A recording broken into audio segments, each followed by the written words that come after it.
Assalamualaikum warahmatullahi wabarakatuh dan salam sejahtera. Saya Siti Nur Hidayati binti Mukhlis dari SMK Seri Kenangan atau lebih dikenali sebagai Sukses di Segamat.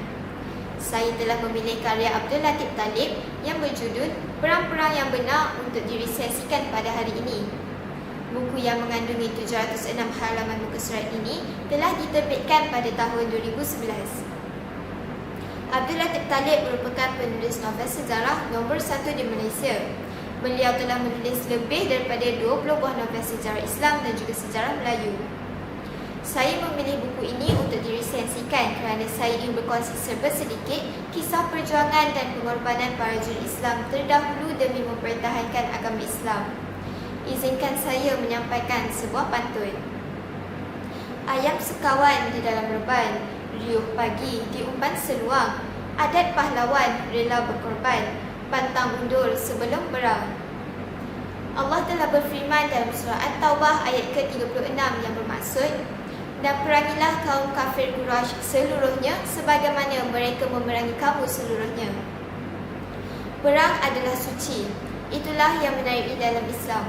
Peperangan tidak dimulakan hanya kerana hendak menunjukkan kegagahan maupun membalas dendam. Sebaliknya, tujuan perang adalah untuk menegakkan kalimah Allah, mempertahankan akidah dan memenangkan yang benar. Saya mengambil kisah Perang Badar dan Perang Uhud sebagai contoh. Seperti yang diceritakan dalam buku ini, Perang Badar merupakan perang pertama umat Islam yang berlaku pada 17 Ramadan tahun kedua Hijrah bersamaan 17 Mac 624 Masihi. Perang ini berlaku disebabkan kafilah dagang Quraisy yang mencuba masuk ke dalam kawasan Madinah semasa pergi dan pulang dari Syam untuk berdagang. Mereka sering mencuri haiwan ternakan, merosakkan tanaman dan mengganggu penduduk Madinah. Ekoran itu, Muhammad membentuk satu pasukan bagi menjaga keselamatan penduduk Madinah. Sebelum berlakunya perang ini, sudah 7 kali Muhammad menghantar pasukan bagi menyekat kafilah dagang Quraisy yang melalui jalan dalam kawasan Madinah. Namun, pada kali ke-8, Muhammad sendiri yang memimpin pasukannya seramai 313 orang.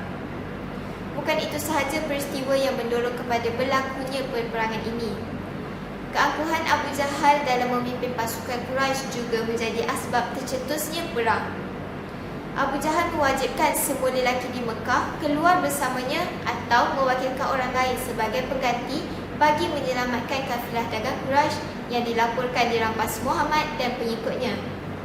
Pasukan Quraisy membuat persiapan bagi berperang dengan pasukan Muhammad.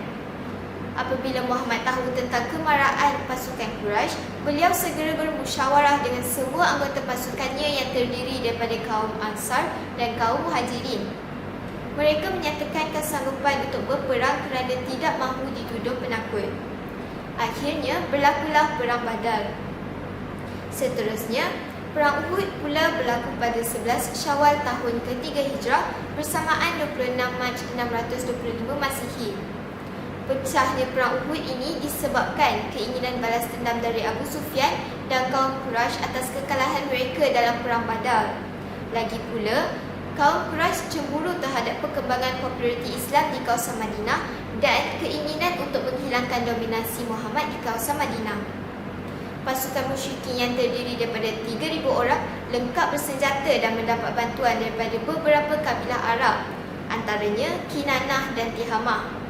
Di sisi lain, pasukan muslimin di bawah pimpinan Muhammad yang terlibat hanya seramai 700 orang sahaja setelah 300 orang tarik diri dan pulang ke Madinah.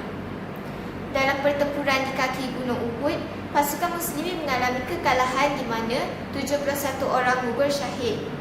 Manakala di pihak lawan hanya 23 orang yang terbunuh. Sebelum saya mengakhiri resensi saya ingin berkongsi beberapa iktibar yang saya peroleh daripada karya ini.